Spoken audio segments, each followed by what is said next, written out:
अस्सलामुअलैकुम। इस उम्मीद और इस दुआ के साथ कि आप सब लोग खैरियत से होंगे।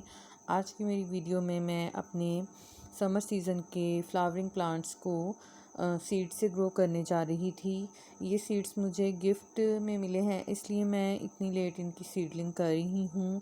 समर सीज़न के फ्लावर्स की सीडलिंग्स तो मार्च या फरवरी मार्च से ही स्टार्ट हो जाती है, लेकिन क्योंकि गर्मियों का सीज़न काफ़ी लंबा होता है, लेकिन इस वजह से इन सीड्स को आप गर्मियों में थोड़े थोड़े टाइम बाद ग्रो करते रह सकते हैं। आप देख सकते होंगे ये एक सीडलिंग ट्रे है और इसके एक साइड पे मैंने मोस्ट रोज़ की कटिंग्स जो हैं उनको ग्रो किया हुआ है। बड़े अच्छे से ये ग्रो हो रही हैं।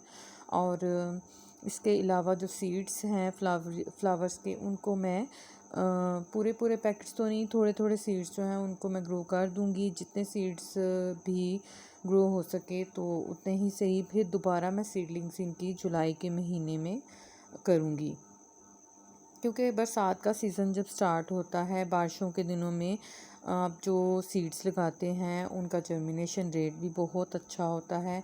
इन दिनों सीड्स का जर्मिनेशन रेट थोड़ा सा कम होता है, क्योंकि एक बार आपकी मिट्टी जो है या पॉट्स की टॉप सॉइल थोड़ी खुश्क हो गई, ड्राई हो गई, तो सीड्स जो हैं वो भी जर्मिनेट नहीं होते। लेकिन इस सीडलिंग ट्रे को मैंने इस तरीके से रखा है कि मैंने इसके नीचे डबल ट्रे रखा है और ट्रे में मैं पानी डाल दिया करूँगी। इसको पानी जो है वाटरिंग ऊपर से भी स्प्रे के मदद से करूँगी और ट्रे में भी इसको पानी डाल दिया करूँगी, ताकि ड्रेनेज होल जो हैं उनसे भी पानी इनको मिलता रहे। तो अब मैंने सीड्स जो हैं ये जो ग्रो की हैं, ये ज़ीनिया के सीड्स हैं। ज़ीनिया की मैंने 3-4 वैरायटीज़ जो हैं वो मंगवाई थी, लेकिन मैं सारे सीड्स एकदम से ग्रो नहीं करूँगी। थोड़े दिन बाद दोबारा से मैं सीड्स ग्रो करूँगी, क्योंकि अगर गर्मी के दिनों में थोड़ी सी इन सीड्स के साथ कमी बेशी हो जाए तो सारे के सारे सीड्स ख़राब नहीं हों।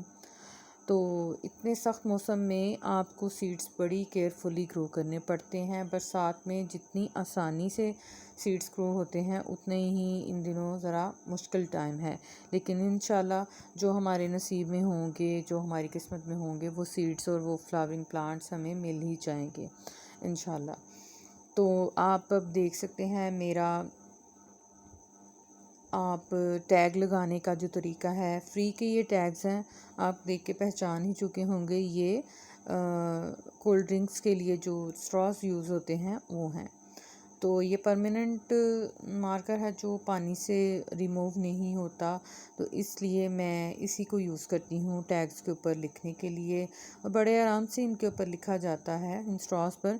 इनको मैं काफ़ी टाइम से यूज़ कर रही हूँ। जब भी कोई स्पेसिफिक कलर जो है उसको मैंने याद रखना होता है कि इस पॉट में इस कलर के फ्लावर्स या सीड्स मैंने ग्रो किए हैं, तो मैं उन पर नंबरिंग करके इनको ग्रो कर देती हूँ।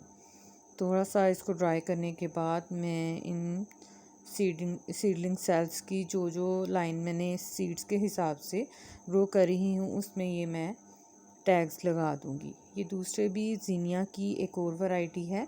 इन पैकेट्स पे नंबर्स के हिसाब से जो ज़ीनिया के सीड्स हैं वो मतलब मेंशन किए हुए थे। तो ये नंबर 12 डेलिया की तरह के ज़ीनिया थे और वो दूसरे वाले कैक्टस वाले ज़ीनिया थे।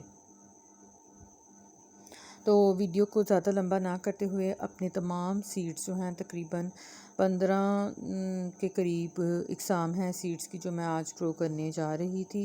इन सभी को मैं ग्रो कर लूँगी, क्योंकि इस पर काफ़ी टाइम लगने वाला है। इनको ग्रो करने के बाद मैं आपको इसकी जो एंड पे आपको दिखाती हूँ, अपडेट देती हूँ कि मैंने ग्रो कर लिए हैं सीड्स और इनको वाटरिंग कैसे करनी है अब, और मज़ीद इसकी केयर टिप्स जो हैं वो भी डिस्कस करते हैं।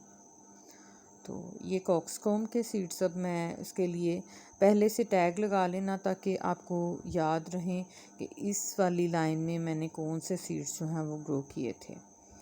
जब आप बहुत से सीड्स ग्रो कर रहे हों तो अक्सर ऐसा होता है, सीड्स आपने जिन पॉट्स में या जिन सीडलिंग सेल्स में लगाए हैं वो मिक्स हो जाते हैं। तो आप देख सकते हैं ये नंबर्स हैं, कुछ पर तो मैंने नाम भी लिखे हुए हैं। लेकिन थोड़ी स्पेस होने की वजह से ज़्यादा पर मैंने नंबर्स ही लिखे हैं। एक साइड पर ये कटिंग्स रो हो रही हैं और एक साइड पर इन फूड कंटेनर्स जो कि एयर टाइट या कह सकते हैं कवर हैं, बिल्कुल इनमें ह्यूमिडिटी भी अच्छे से मेंटेन होती है, इसलिए मैं छोटे वाले सीड्स जो होते हैं जैसे कि पोर्टुलाका, पर्सलेन के और फिर उसके बाद कॉक्सकॉम्ब के जो बहुत बारीक सीड्स होते हैं वो मैं इस तरह से भी ग्रो करती हूँ। तो वाटरिंग जो है वो इसके नीचे वाली डबल जो ट्रे है उसमें मैं कर रही हूँ और ऊपर से मैंने इस पर स्प्रे कर दिया और अब देख सकते हैं ये सेल्स अच्छे से सेट हो गए हैं। अब मैं इनको 2-3 दिन के लिए शेड में रख दूँगी जब तक स्प्राउटिंग इनकी स्टार्ट हो जाएगी। तो अगर आपको वीडियो थोड़ी सी भी पसंद आए तो इसको लाइक कर दें, चैनल पर न्यू है तो उसको सब्सक्राइब कर लें, नोटिफिकेशन को ऑल पे कर लें ताकि आपको तमाम नोटिफिकेशन बर वक्त मिलती रहें। अल्लाह हाफिज़।